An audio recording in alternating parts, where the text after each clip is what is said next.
নমস্কার, আমি doctor JP Das, জেবিবি news থেকে আপনাদের স্বাগতম জানাচ্ছি। আজকের আমাদের আলোচনার বিষয় হচ্ছে যুক্তরাষ্ট্র ইরানের আলোচনা কি পর্যায়ে আছে, তেলের কিরকম ধাক্কা সামনে আসছে এবং সারা বিশ্বে বিমানের চলাচলে কি সংকট দেখা দিয়েছে এর উপর। তো বন্ধুরা, চলুন শুরু করা যাক। আজকের প্রধান খবর হচ্ছে ক্রমশ তীব্র হয়ে ওঠা যুক্তরাষ্ট্র এবং ইরান সংকট, যেখানে শান্তি আলোচনা প্রায় অনিশ্চিত, সামরিক উত্তেজনা বেড়েই চলেছে এবং এর প্রভাব ছড়িয়ে পড়েছে পুরো বিশ্ব অর্থনীতিতে। যুক্তরাষ্ট্র এবং ইরানের আলোচনা প্রায় অনিশ্চিত। এই সংকটের কেন্দ্রে রয়েছে যুক্তরাষ্ট্র ইরানের মধ্যে ভঙ্গুর এবং অনিশ্চিত শান্তি আলোচনা। সাম্প্রতিক ঘটনাবলী প্রমাণ করে দিয়েছে যে এখনই দ্রুত কোনো সমাধান আসার সম্ভাবনা খুবই কম। তেলের বাজারে ইতিমধ্যেই ভীষণভাবে প্রতিক্রিয়া দেখিয়েছে। তেলের দাম থই থই করে বেড়ে যাচ্ছে, কারণ বিনিয়োগকারীরা মনে করছেন যে কূটনৈতিকভাবে এই সংকট সমাধান দ্রুত সম্ভব হবে না। অনিশ্চয়তা বিপজ্জনক, কারণ যখন কূটনীতি ব্যর্থ হয় তখন সামরিক সংঘর্ষের ঝুঁকি বেড়ে যায়। যুক্তরাষ্ট্রের এয়ারক্রাফট ক্যারিয়ার আবার মধ্যপ্রাচ্যে প্রত্যাবর্তন করছে। এটি একটি বড় সামরিক শক্তির প্রদর্শন হিসাবে। যুক্তরাষ্ট্র তাদের এয়ারক্রাফট ক্যারিয়ার আবার মধ্যপ্রাচ্যে মোতায়েন করার অর্থ হলো তারা দেখাতে চাইছে তারা প্রয়োজনে আবার যুদ্ধ শুরু করতে পারে।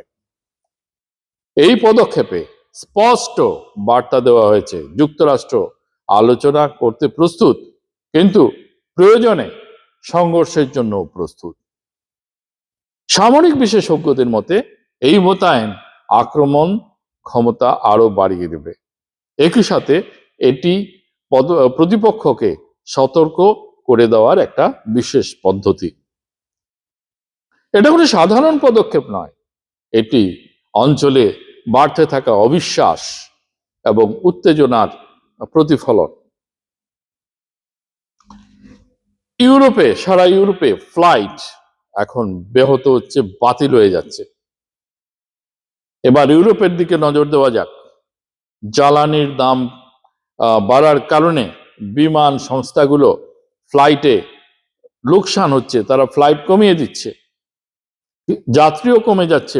দাম বাড়ার কারণে অনেক রুট বন্ধ করা হয়েছে এবং ফ্লাইট বাতিল বাড়ছে। বিশ্বব্যাপী এয়ারলাইন্সগুলি তাদের পরিষেবা সীমিত করতে বাধ্য হচ্ছে।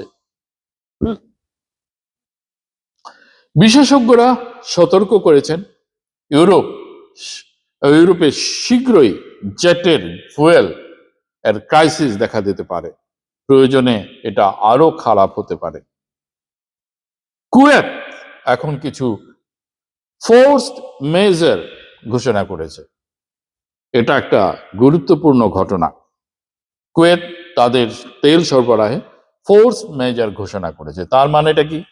তার মানেটা হলো কুয়েত আগে যে কমিটমেন্ট গুলো করেছে, তারা বলছে এখন আমরা ওগুলো পূরণ করতে পারবো না।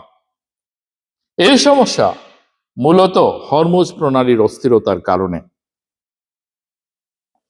যখন কোনো তেল সংকটে তেল উৎপাদনকারী দেশ এই ধরনের ঘোষণা দেয়, তখন তা বোঝায় সরবরাহ ব্যবস্থায় গুরুতর বিঘ্ন ঘটেছে এবং এর প্রভাব পড়বে পুরো বিশ্বে।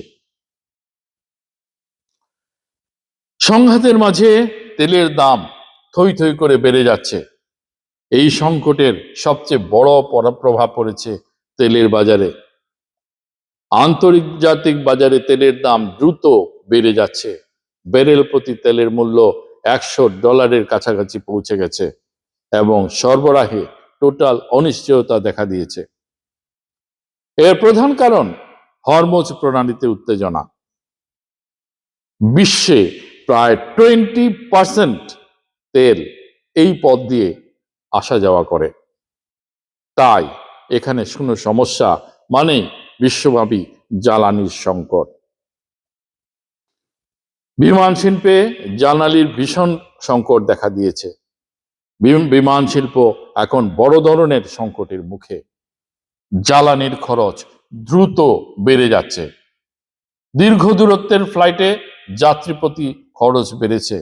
এয়ারলাইন্সগুলো তাদের কার্যক্রম চালাতে হিমশিম খাচ্ছে।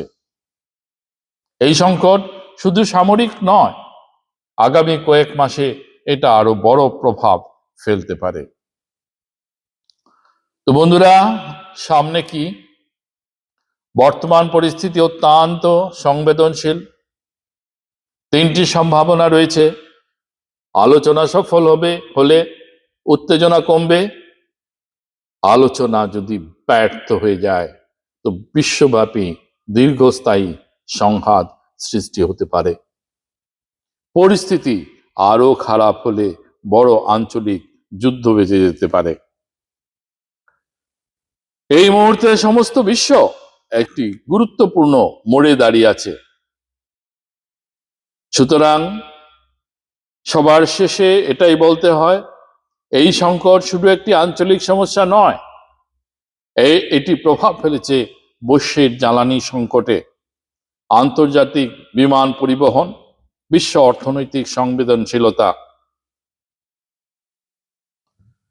আজকের এই সংযুক্ত বিশ্বে এই অঞ্চলের সংঘাত পুরো বিশ্বকে কাঁপিয়ে দিতে পারে।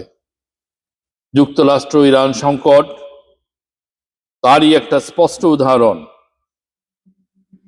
বন্ধুরা, এটাই ছিল আজকের বিশেষ প্রতিবেদন। ভিডিওটি ভালো লেগে থাকলে একটা লাইক দেবেন, শেয়ার করবেন বন্ধুদের সাথে এবং সাবস্ক্রাইব করে দিতে ভুলবেন না। সুস্থ থাকুন, নিরাপদ থাকুন এই কামনা করে আজকের আলোচনা এখানেই শেষ করছি। ধন্যবাদ।